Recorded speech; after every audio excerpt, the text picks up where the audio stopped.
Hey guys, welcome back to Talking with Tyler, and on today's podcast, I will be recapping the Jets' past game to the Buccaneers, which resulted in a Buccaneers victory, 29-27, and the Jets actually came back in that one. They were down by a pretty large amount, and I gotta be pretty optimistic about this one. I thought they played pretty well, like in the second half, but the first half was filled with penalties. And it was not the best start. So I have my dad back here again. So welcome back, Dad. Thanks again for having me, Tyler. Appreciate it. You're welcome. So what were your thoughts on this game? I mean, it was not a good start, filled with penalties in the first half. But what were you liking about the second half? Like, they came back, the offense was starting to click a little more. So what were your thoughts on that? Yeah, as you said, it's definitely started off a little sloppy on both sides. At the end of the half, the Jets unfortunately let up a touchdown, and they were down 20-6. Third quarter, not really much going on, but in the fourth quarter, that's where the Jets really started clicking a little bit. Tyrod Taylor really let it out in the fourth quarter. He was 26 for 36 for a total 197 yards. He had those two touchdowns in the fourth quarter. Unfortunately, he had a really costly cross the field interception right before the half, and that's where the Buccaneers were able to score and take that 20-6 lead. So, obviously it was his first game playing this year with the Jets, and you like to see, not to throw that pick six. Obviously, that really set the tone for the first half. The Jets had to go back and regroup, but it looked like the offensive coordinator and the coach really started clicking in that fourth quarter. And I guess, the play that everyone was talking about was that huge field goal block by Will McDonald. Tell us a little bit about that. So Will McDonald totally just jumped over the Buccaneers offensive line. He just came out of nowhere. I was not expecting that. We were in the car actually, and the both of us were going nuts. I just did not see that happening because the way the game went, I did not think the Jets would play with that type of like firepower. And Will McDonald has had a great year so far.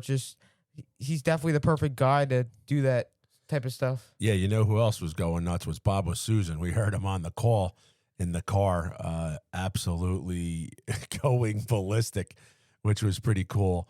But yeah, I mean, Will McDonald had the block at a 53-yarder and actually got a fortuitous bounce and was able to pick up the ball and run all the way down. But I hate to say that I had a feeling. I said, oh my God, there's a minute and 40 something seconds left. We have to really turn to our defense. And I think that's where, some Jet fans really, have some trepidation.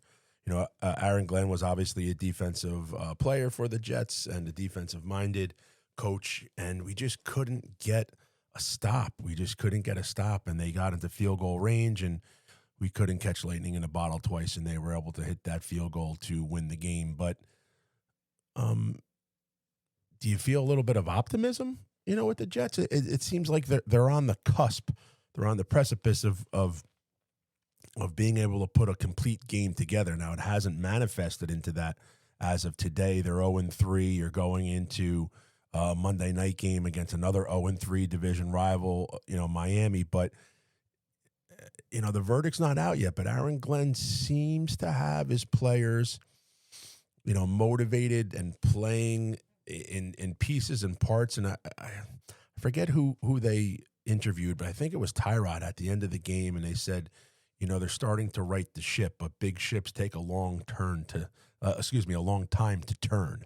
I think as a Jet fan, we want instant success. We want instant gratification because we've been suffering for so long. But it seems like they might be turning the tide. They've had some component parts. They've played well. They obviously did not give up in the fourth quarter. What's your feeling about, the team and how they showed resilience? They showed resilience in the first game. where they, had that turnover and Steelers took the lead, but then they came back and scored. So there are some bright spots. Tell us about some bright spots. I feel like the Jets are going to be like this second half team. I feel like the first game they played really well in the second half, and then they scored the touchdown in the second game against the Bills, and then in the third game they went on this big run and had a whole bunch of touchdowns. So I feel like the Jets are really going to be a second half team this year. And I'm really liking what I'm seeing from the defense in this one. I feel like they got a lot better because I feel like they really shut down Bucky Irving. I feel like Bucky Irving is a lot better than James Cook, and they gave up less rushing yards to the Buccaneers than they did to the Bills. So I feel like that was an improvement, and I feel like the defense, like Quincy, they had a lot of injuries, and I feel like they really stepped up. So what were your thoughts on the defense? I thought they really did a nice job for all the injured players that they had. They had Jermaine Johnson, who was out that game, and then Quincy Williams left midway through. So what are you liking by this defense? Yeah, I mean, injuries is part of the game, so you're going to have to, next man up. I think that's something that the coaching staff has to preach, and it also needs to be a practice. Those guys need to be, involved in the offense, and they need to be able to step up. Jets today picked up another defensive back, which will hopefully help the secondary. I still think Stevens is a liability on defense. He's shown that. But again, the Bucs have some firepower. They have who was that? Was it Evans? I think, right? Evans. He had the touchdown. He had a touchdown, and they also have Emeka Buka, I think is his name, but he had 85 yards, 6 catches. He had a long one there in that fourth quarter where he had a nice one-handed catch. But yeah, I mean the Jets, they haven't really put a name to their defense yet. Are they going? It's not the sack exchange, so they're not putting tons of pressure on the quarterback. And the D-backs are still giving up some chunk yards and things like that.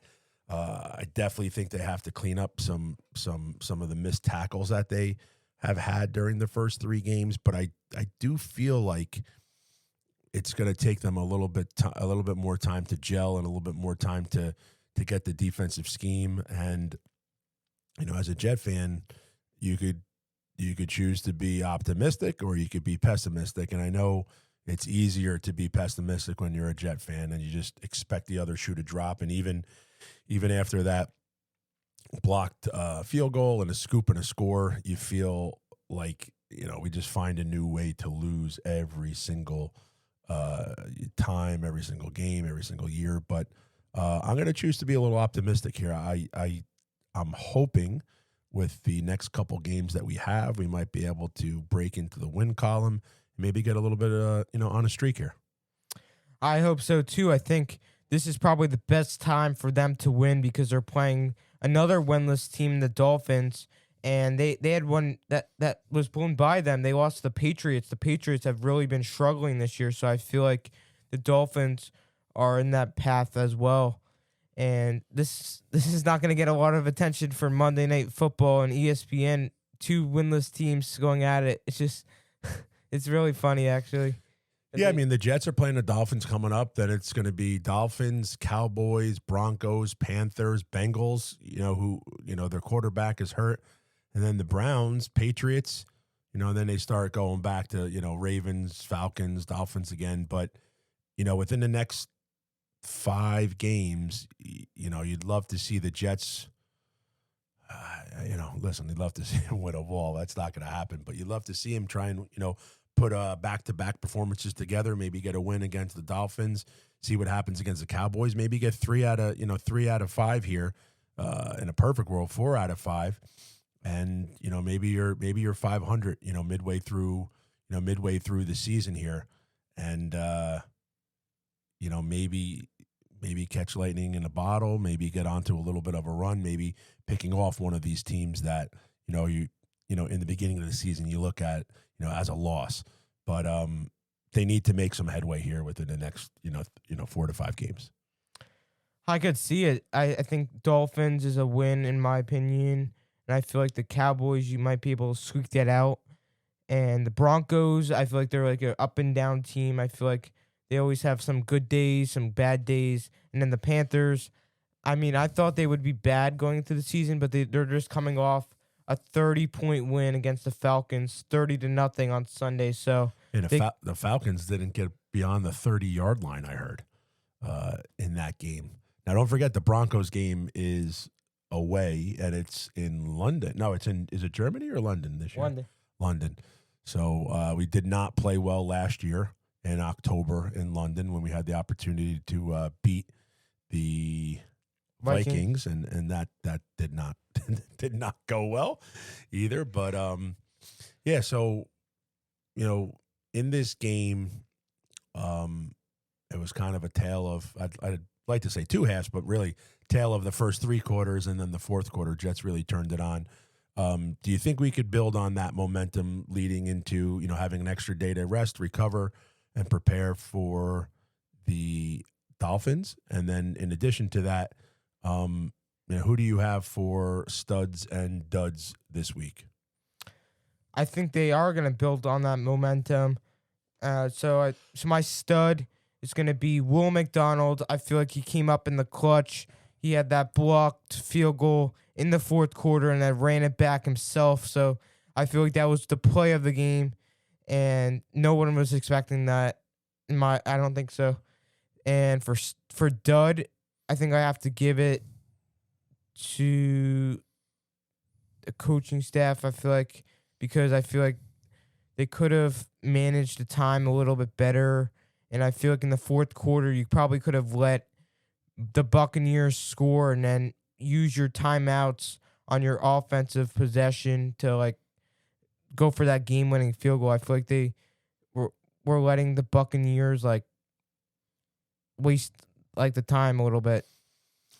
Yeah. I mean, you also have to see if the Buccaneers would, if I'm not saying they're dumb enough to go down and score, but it's a cat and mouse game now with these kickers kicking, 50, 55, 56 yard, field goals. It's absolutely nothing. Now it's a little bit more difficult. I'm going to give my stud to Tyrod Taylor. Consummate professional, was able to run, got just about, I think it was 48 yards on the ground, was able to throw for 197 and 2. Obviously, you'd like to have that interception back, but he completed 72% of his passes. He had a QB rating of 97. And that's for his first game. Don't forget, he was also coming off an injury. Really didn't play any preseason preseason snaps. So, maybe with another week under his belt, he could come out and have a little bit of a command of this offense, and maybe they could unleash a little bit more here and see a little bit of creativity. I don't really have a dud. I would say, defensive tackling has been a problem for the first 3 games. We seem to just miss tackle. We arm tackle. We're not really trying to wrap up and bring people down. I'd like to see a little bit more, bringing people down. I'd like to, get away from, yards after contact. So that's something that the Jets definitely have to work on as well. I think I would give it my stud to Tyrod, but I feel like Will McDonald had that play of the game. But I feel like Tyrod made mistakes. I feel like the fumble, he had one fumble. I feel like I just didn't really like the turnovers that he had. I feel like that really took away from me putting him as my stud. And for your dud, you said that the tackling on defense, I have to agree with that, because the Jets have really, last week, it was, I forget who the wide receivers were, but DK Metcalf in week 1, he kept getting those yards after catch. So I feel like the Jets defense really needs to work on their tackling. And I want to throw it out there. You mentioned about Tyrod Taylor being your stud. So Do you want Tyrod to be starting in the next games because after that performance? I mean, Justin Fields is a little bit more dynamic, obviously younger, but in these next 4 to 5 games, you have to try and put somebody out there that's going to give you the best chance to win. I'm not 100% sure if Justin Fields is eligible to play, if he's cleared off a concussion protocol. I think you have to go into the game thinking that Tyrod is going to be your starter unless he's cleared, as of today or tomorrow. I have not heard anything on the wire, so I would assume he's still going to be out. And Tyrod is definitely serviceable. The Jets have to try and win the turnover battle. They have to try and do it in all 3 phases: offense, defense, and special teams. And, after Monday night, someone's going to have a win. And you got to hope it's the Jets, especially it's in division.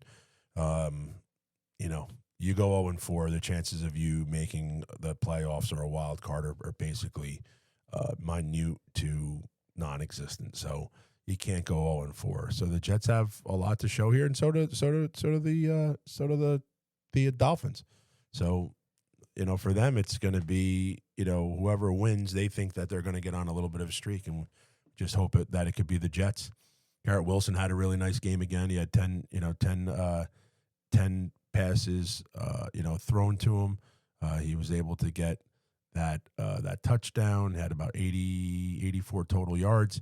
So he had a nice game as well. So I'd like to see us get our run game a little bit. We've only had really, quarterback ran a couple times, but between Breece Hall and Braylon Allen, we had 15 carries for 51 yards. Obviously, when you go down, you're going to have to throw the ball a little bit more, but I'd like to see a little bit better mix of run and throwing like we did against the Steelers. Yeah, Steelers game was definitely one of the best games this year. And Allen Lazard actually had a touchdown pass that he had a touchdown catch in this one. So are you liking what you're seeing from Allen Lazard? He was benched in week 1. Do you think he's going to be that wide receiver number 2 behind Garrett Wilson? I mean, they're still trying to find somebody. I mean, listen, he's been in this league for a while. He did have some issues with catching the ball, but he obviously could play. He still wants to play. I mean, the Jets are going to need to put somebody up against, on opposite side of Wilson. And, I think we could also utilize our wide receivers a little bit more. And the same thing with our running backs. We could try and get them in the run game, in the pass game a little bit as well.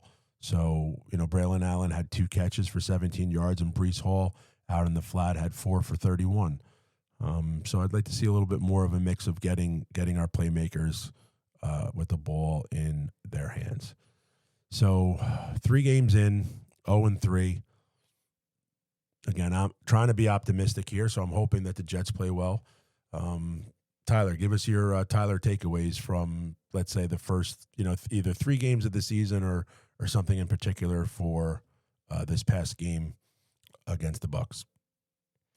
So for this game, the first half was terrible in my opinion. The penalties were just unbearable. It was not fun to watch in the first half.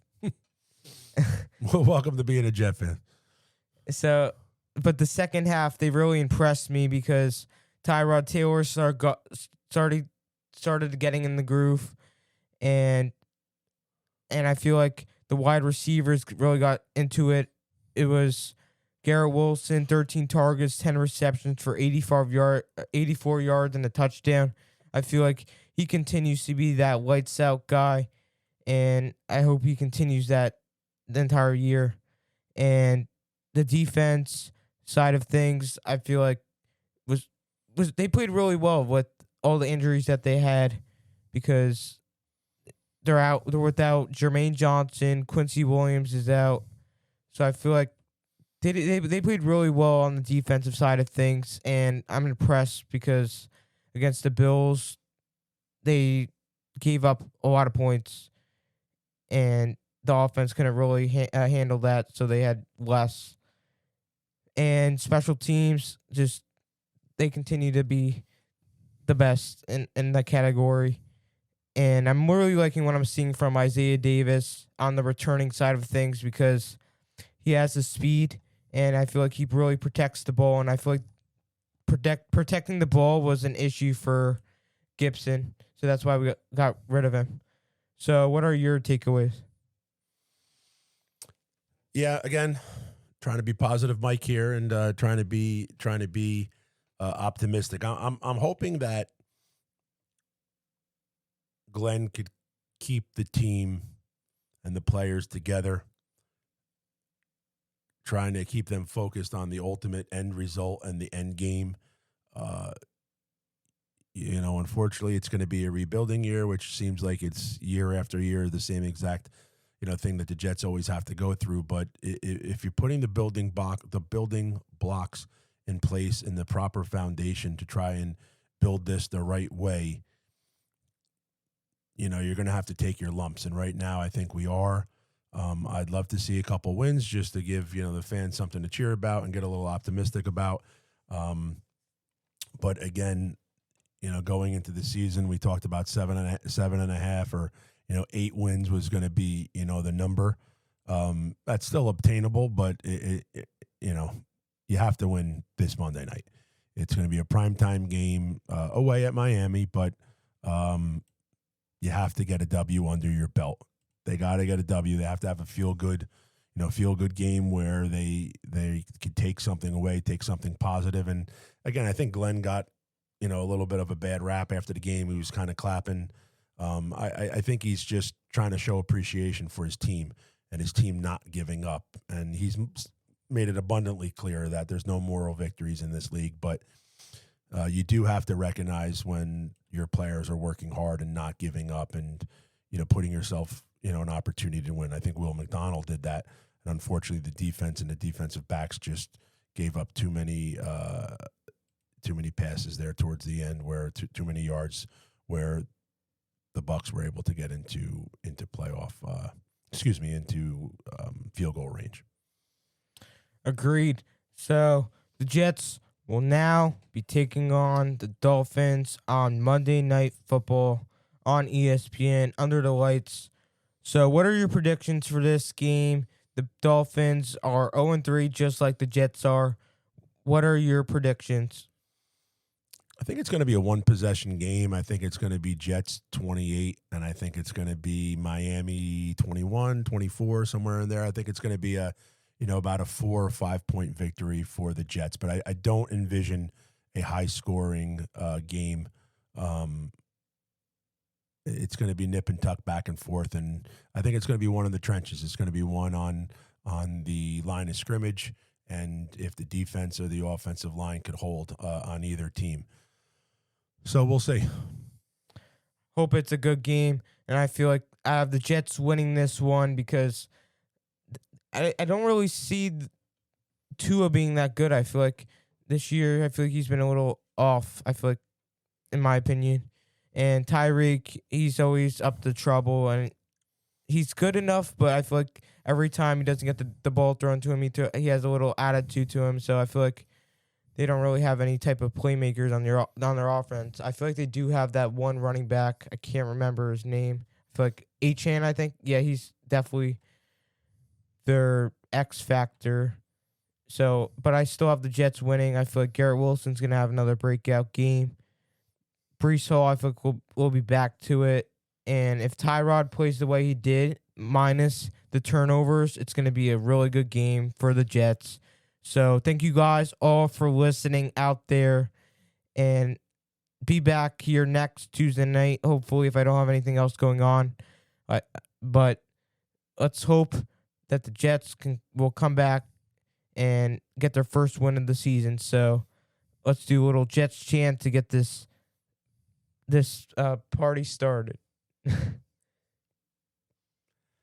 Jets, Jets. Thank you guys all for listening out there. Have a great rest of your night. Bye, guys.